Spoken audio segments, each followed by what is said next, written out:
By grace we are saved through faith, not of works. We are created to do good works. For review: grace good, law bad?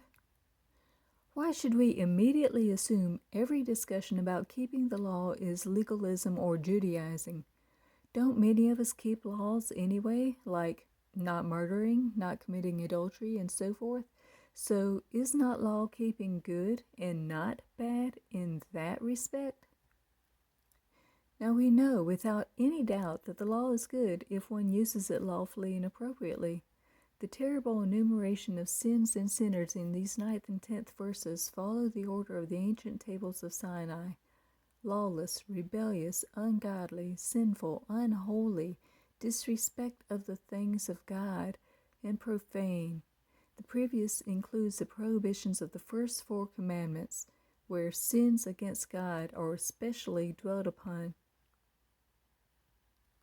The sins against man, which form the subject of the prohibitions of commandments 5 to 10, are included in the following enumeration of wrongdoers.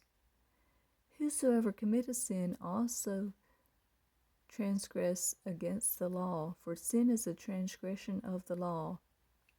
Do Christians feel that we must refuse to keep the Sabbath to prove that we are no longer under the law? Reflect. Shall we sin because we are not under law but under God's grace? Should we continue in sin and practice sin as a habit so that God's gift of grace may increase and overflow? Certainly not. We would be slaves to sin if that were the case. He lives to glorify God in unbroken fellowship with Him. Consider yourselves to be dead to sin. Do not let sin reign in your mortal body, but offer yourselves to God and all your abilities as instruments of righteousness. Shall we sin because we are not under law but under God's grace? Certainly not. Shall we sin because we are not under the law but under grace? God forbid. If sin is lawlessness, is not the one practicing lawlessness and or dismissing the law practicing sin? Whosoever committeth sin transgresseth also the law, for sin is a transgression of the law. We will be like him. Everyone who has this hope in him purifies himself just as he is pure.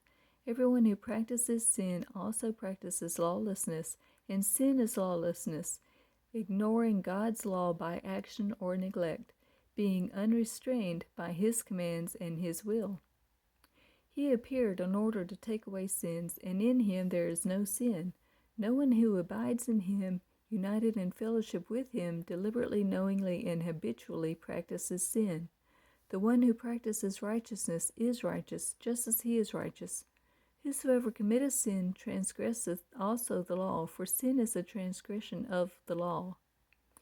With 1 Timothy 1, 9 and 10, alluding to the 10 Commandments, would not verse 5 imply that these commandments are on the hearts and in the conscience of the righteous ones who do not violate the commandments? In doing so, can it be truly said that he was referring to the traditions and doctrines of men, which later became known as Rabbinic Judaism? Is not Paul emphasizing the importance of observing the law of God by briefly listing the bad things that are done when people do not obey the commandments?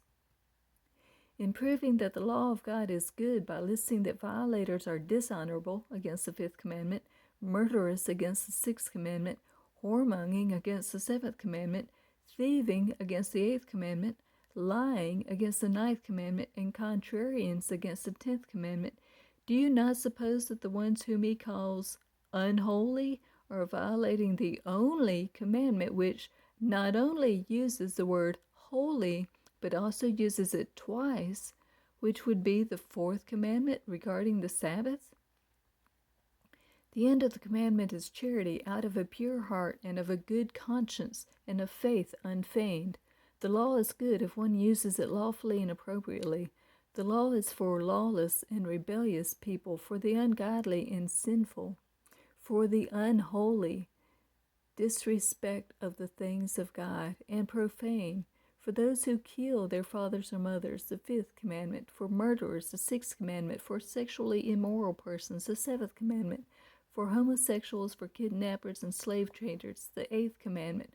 For liars, the 9th commandment. For perjurers, and for whatever else, the 10th commandment is contrary to sound doctrine.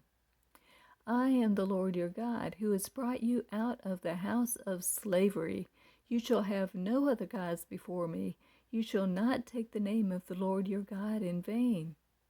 Remember the Sabbath, the 7th day, to keep it holy. The Lord blessed the Sabbath day and made it holy. Honor your father and your mother. Not commit murder, not commit adultery, not steal, not testify falsely, not covet. Look for yourselves. Set aside doctrines, teachings, and biases of men. Think for yourselves. We're still learning, and we welcome suggestions and corrections. Source: desire truth, seek wisdom, and love Yahweh in spirit and in truth. Be blessed. If you like this content, please check out our other videos on our channel, and like, subscribe, and share this message.